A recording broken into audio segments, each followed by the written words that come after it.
NRC NPR అని చెప్పి తీసుకొచ్చి నల్ల చట్టాలు తీసుకొచ్చి ఈరోజు మన పైన రుద్దుతున్నాయి.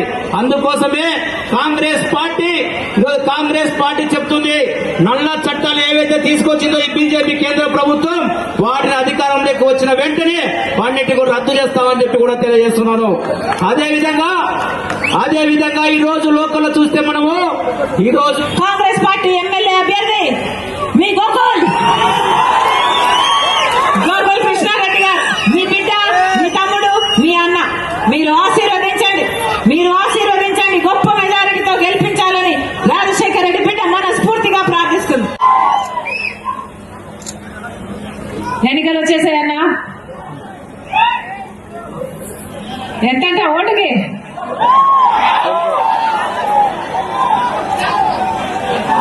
5 3 5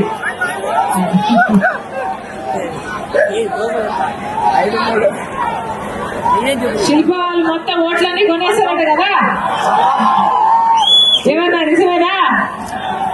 మీ ప్రేమను, మీ అభిమానాన్ని కూడా కొనేస్తారట కదా, నిజమేనా? కాదు కదా అన్నా, ఎవరు డబ్బులు ఇచ్చినా తీసుకోండి, మీ డబ్బులే కదా, ప్రజల డబ్బులే కదా. ల్యాండ్ మాఫియాలు, శాండ్ మాఫియాలు, వైన్ మాఫియాలు, మైన్ మాఫియాలు ఎన్ని చేయటం లేదు, మీ డబ్బులే తీసుకోండి, తప్పులేదు. కానీ ఓటు వేసేటప్పుడు మాత్రం ఒక్కసారి మీ మనస్సాక్షి మాట వినండి.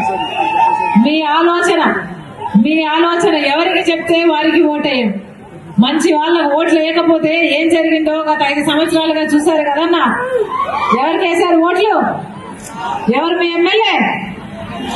శిల్ప వాళ్ళు. ఎవరు ఎమ్మెల్యే? ఒక కుటుంబంలో మొత్తం అందరూ ఎమ్మెల్యేలట కదా. వాళ్ళ కుటుంబంలో మీరు ఓట్లేసింది ఒక్కడికి, కుటుంబం మొత్తం అందరూ ఎమ్మెల్యేలట కదా. మొత్తం అందరూ దౌర్జన్యం చేస్తారట. ఇక్కడ ఏ కాంట్రాక్ట్ అయినా వాళ్ళకేనట, ఏ లేఅవుట్లోనైనా వాళ్ళ పర్మిషనే ఉండాలట, వాళ్ళ కమిషన్ తీయాలట, లేకపోతే ఒక్క అడుగు కూడా ఏది పని జరగదట. ఇక అన్నిటికంటే మించి అత్యాచారాలు అన్నా ఇన్నా కథలుగా చెప్పుకుంటున్నారు ప్రజలు. ఒక కానిస్టేబుల్ ని, సురేందర్ అనే కానిస్టేబుల్ ని చంపేశారట కదా, నిజమేనా? సురేందర్ అనే కానిస్టేబుల్ ని చంపేశారు. ఎవరు పట్టించుకున్నారు? న్యాయం జరిగిందా? ఒక కానిస్టేబుల్ ని చంపేస్తేనే న్యాయం జరగలేదు అంటే ఇక సామాన్యునికి ఏమి న్యాయం జరుగుతుందన్నా? కానిస్టేబుల్ ని చంపింది ఎవరు? శిల్ప వాళ్ళ అనుచరులు. ఆఖరికి వీళ్ళు మీ ఎమ్మెల్యే జైలు కూడా వెళ్ళాడట కదా చూడడానికి, చంపిన వాళ్ళని. ఇక వాళ్ళే చంపారంటే ఇక సామాన్యులకు న్యాయం ఎక్కడ జరుగుతుంది? ఒక ముస్లిం కుటుంబం మొత్తం వీళ్ళు అరాచకాలు తట్టుకోలేక ఆత్మహత్య చేసుకున్నారు.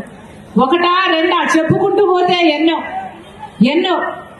మళ్ళీ ఇన్ని అరాచకాలు చేసినా, ఇన్ని దౌర్జన్యాలు చేసినా, ఇన్ని హత్యలు చేసినా, మైనర్ బాలికల రేప్ కేసులున్నా, ఇంత అరాచకం జరుగుతున్నా ఒక్క ఎంక్వైరీ అయినా వీళ్ళ మీద పడిందా? పడలేదు. ఎందుకంటే అధికారంలో ఉన్నారు కాబట్టి. ఏ అధికారం అన్నా? మీరిచ్చిన అధికారం. మీరు ఓట్లేస్తే గెలిచారు. మీరిచ్చిన అధికారంతో వాళ్ళు అనుభవిస్తున్నారు.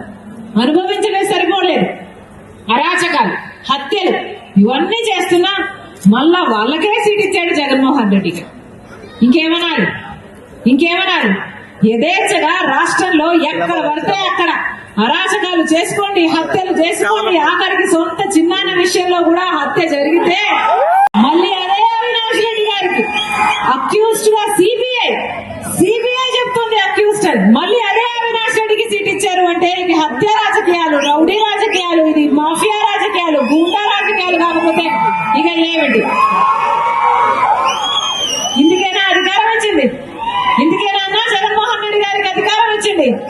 ఎందుకు చేశారు ముఖ్యమంత్రిగా? ఇక్కడే ఉంది. ఏమది? కుందూరు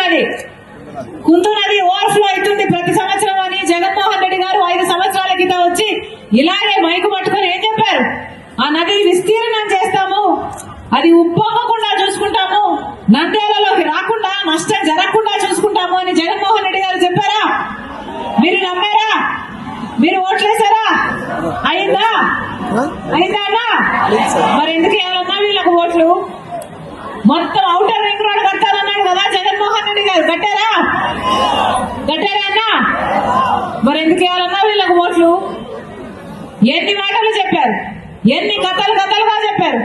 రాజశేఖర రెడ్డి గారు ఎంత అభివృద్ధి చేశారు.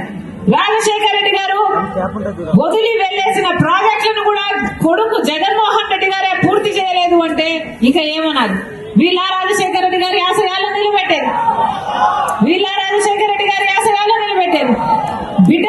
బిడ్డల ఉద్యోగాల విషయం అయితేనేమి, చదువు విషయం అయితేనేమి రాజశేఖర రెడ్డి గారు ఎంత అద్భుతంగా చూసుకున్నారు. ఫీజు రీయింబర్స్మెంట్ అయితేనేమి, జాబ్ క్యాలెండర్లు అయితేనేమి. జగన్మోహన్ రెడ్డి గారు ఏం చెప్పారు? ఇలాగే మైకు పట్టుకుని 5 సంవత్సరాల క్రితం సంక్రాంతి వచ్చినప్పుడల్లా జాబ్ క్యాలెండర్ వస్తుందని చెప్పాడా లేదా? సంక్రాంతి ప్రతి సంవత్సరం వస్తుంది, ప్రతి జనవరిలో జాబ్ క్యాలెండర్ కూడా వస్తుంది అన్నాడే జగన్మోహన్ రెడ్డి గారు. మరి 5 సంవత్సరాలు అయింది, 5 సంక్రాంతులు అయిపోయాయి. ఎన్ని క్యాలెండర్లు వచ్చాయి? ఒకటైనా వచ్చిందా? ఒక్క జాబ్ క్యాలెండర్ అయినా వచ్చిందా? ఇలాగే మైకు పట్టుకుని 5 సంవత్సరాల కింద జగన్మోహన్ రెడ్డి గారు చెప్పిన మాట 2,30,30,000 ఉద్యోగాలు ఖాళీగా ఉన్నాయి ప్రభుత్వ శాఖల్లో, అవన్నీ భర్తీ చేస్తానన్నాడు జగన్మోహన్ రెడ్డి గారు. ఈ రోజుకి 5 సంవత్సరాలు అయిపోయింది. ఎన్ని భర్తీ చేస్తారు? 5 సంవత్సరాల తర్వాత ఇప్పుడు ఎలక్షన్లు వస్తుంటే 2 నెలలు ఉన్నాయనగా ఇప్పుడు 2 నెలల ముందు నోటిఫికేషన్లు ఇస్తే ఆ పరీక్షలు ఎప్పుడు జరగాలి? ఆ బిడ్డలకు ఉద్యోగాలు ఎప్పుడు? ఉద్యోగాలే ఇవ్వలేదు. ఆఖరికి ఇప్పుడు ఇస్తే ఏం లాభం అన్నా? ఎవరికి వచ్చినట్ట ఉద్యోగాలు? 5 సంవత్సరాలు ఎవరికి కనిపించలేదు జగన్మోహన్ రెడ్డి గారు. రాజశేఖర రెడ్డి గారు ఉన్నప్పుడు ప్రజా దర్బార్ రోజు వేల కొద్ది మనుషులు ప్రజలను కలిశాడు రాజశేఖర రెడ్డి గారు. ఎవరు ఏ రేషన్ అన్నా ఇంకోటైనా ఏ అవసరం ఉంటే అవసరానికి వేల కొద్ది ప్రజలను 2-3 గంటలు ప్రతి రోజు ప్రజా దర్బార్ లో కలిసిన మనిషి నాయకుడు రాజశేఖర రెడ్డి గారు. ఎంత ప్రజల మనిషి రాజశేఖర రెడ్డి గారు అంటే ఆఖరికి రచ్చబండ చేయాలి నేను అని ముఖ్యమంత్రి అయ్యాక బయలుదేరి వెళ్లి హెలికాప్టర్ లో మరణించిన నాయకుడు రాజశేఖర రెడ్డి గారు. అంతగా కోరుకున్నాడు ప్రజల మధ్య బతకాలి నేను అని రాజశేఖర రెడ్డి గారు. మరి ఆయన కొడుకు అనిపించుకుంటున్న జగన్మోహన్ రెడ్డి గారు ఒక్కసారైనా వచ్చారా? 5 సంవత్సరాలు ఎన్నికలయ్యాయి, ఒక్కసారైనా వచ్చారా? మీకు వరదలు వచ్చాయా? మీకు పంట నష్టం అయిందా? మీ బిడ్డలకు ఉద్యోగాలు వస్తున్నాయా? ఇల్లున్నాయా లేవా? ఒక్కసారైనా ఎప్పుడైనా వచ్చారా? అడిగారా? ఇప్పుడు సిద్ధమని బయలుదేరారు. ఎన్నికలు వచ్చాయి కాబట్టి సిద్ధమని బయలుదేరారు. అంటే ఏమిటి అర్థం? మీరందరూ జగన్మోహన్ రెడ్డి గారి దృష్టిలో ఓట్లేసే యంత్రాలుగా చూస్తున్నారు మిమ్మల్ని. అంటే దానికి కారణం ఒకవైపు చంద్రబాబు గారు, ఒకవైపు జగన్మోహన్ రెడ్డి గారు, వీళ్ళిద్దరూ బీజేపీ పార్టీతో కుమ్మక్కై అదే బీజేపీ పార్టీ, ఏ బీజేపీ పార్టీ అయితే మన రాష్ట్రానికి ఇంత అన్యాయం చేస్తూ పొత్తు పెట్టుకున్నాడు, జగన్మోహన్ రెడ్డి గారు మోడీకి తొత్తయ్యారు. ఇద్దరికి బీజేపీ పార్టీ కావాలట. మన రాష్ట్రంలో ఇది ఒక ట్రయాంగిల్ లవ్ స్టోరీ లాగా తయారైంది. ఆలోచన చేయండి. రాజశేఖర రెడ్డి గారు ఎప్పుడైనా బీజేపీ పార్టీకి సపోర్ట్ చేశారా అన్న? ఒక్కసారైనా సపోర్ట్ చేశారా? గోత్రా విషయంలో బీజేపీని కడిగి పాడేశాడు రాజశేఖర రెడ్డి గారు. అనుకుంటున్నాడే ఈరోజు పులి అని చెప్పుకుంటారే, మరి బీజేపీ ముందర ఎందుకు పిల్లయ్యారు అని అడుగుతున్నాం. ఏం చేసింది బీజేపీ పార్టీ? ఏమీ చేయకపోయినా ఇన్నిసార్లు ఆంధ్ర రాష్ట్ర ప్రజలకు వెన్నుపోటు పొడుస్తున్నా అదే బీజేపీ పార్టీని పట్టుకుని తిరుగుతున్నారే. ఒకరికేమో బహిరంగంగానే పోతుంది, జగన్మోహన్ రెడ్డి గారికేమో రహస్యంగా పోతుంది. ఇద్దరు బీజేపీ పార్టీకి బానిసలయ్యారు. 10 సంవత్సరాల ప్రత్యేక హోదా తేగలిగిన ఏకైక పార్టీ కాంగ్రెస్ పార్టీ. మీరు ఆశీర్వదించండి. 10 సంవత్సరాల ప్రత్యేక హోదా వస్తుంది కాంగ్రెస్ పార్టీ అధికారంలోకి వచ్చిన వెంటనే. మీరు ఆశీర్వదించండి. కాంగ్రెస్ పార్టీ అధికారంలోకి వస్తే ఆంధ్ర రాష్ట్ర ప్రజల ప్రతి హక్కు, మనకు రాజధాని అయితేనేమి, పోలవరం అయితేనేమి, కడపలో స్టీల్ ఫ్యాక్టరీ అయితేనేమి, ప్రతి ఒక్కటి సాధించుకోగలం. ఇదే బీజేపీ పార్టీకి ఓటేస్తే, ఇదే చంద్రబాబుకు ఓటేస్తే, ఇదే జగన్మోహన్ రెడ్డి గారికి ఓటేస్తే పొత్తు పెట్టుకున్నాడు జగన్మోహన్ రెడ్డి గారు మోడీకి తొత్తయ్యారు. ఇద్దరికి బీజేపీ పార్టీ కావాలట. మన రాష్ట్రంలో ఇది ఒక ట్రయాంగిల్ లవ్ స్టోరీ లాగా తయారైంది. ఆలోచన చేయండి. రాజశేఖర రెడ్డి గారు ఎప్పుడైనా బీజేపీ పార్టీకి సపోర్ట్ చేశారా అన్న? ఒక్కసారైనా సపోర్ట్ చేశారా? అధికారంలోకి వచ్చినాక ప్రతి రైతుకు 2 లక్షల వరకు రుణమాఫీ చేస్తుంది కాంగ్రెస్ పార్టీ. అక్కలకు అమ్మలకు చెప్తున్నాం, ప్రతి పేదిల్లు గడవడానికి, ప్రతి పేద ఇల్లు గడవడానికి ఈ మధ్య ఖర్చులన్నీ పెరిగిపోయాయి. గ్యాస్ అయితేనేమి, డీజిల్ అయితేనేమి, ఖర్చు అయితేనేమి, చక్కెర అయితేనేమి, నూనె అయితేనేమి, ఇలా ఆర్టీసీ ధరలు అయితే 6 సార్లు పెంచారు.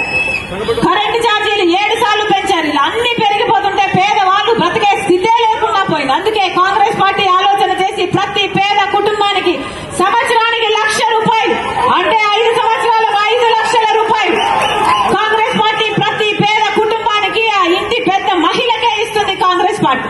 మీరు ఆశీర్వదించండి. ఇల్లు లేని ప్రతి పేద కుటుంబానికి 5 లక్షలతో ఎలాగైతే రాజశేఖర రెడ్డి గారు ఇందిరమ్మ ఇల్లులు కట్టారో మళ్ళీ ఆ కాలం వస్తుంది. 5 లక్షలతో పక్కా ఇల్లు కడుతుంది కాంగ్రెస్ పార్టీ.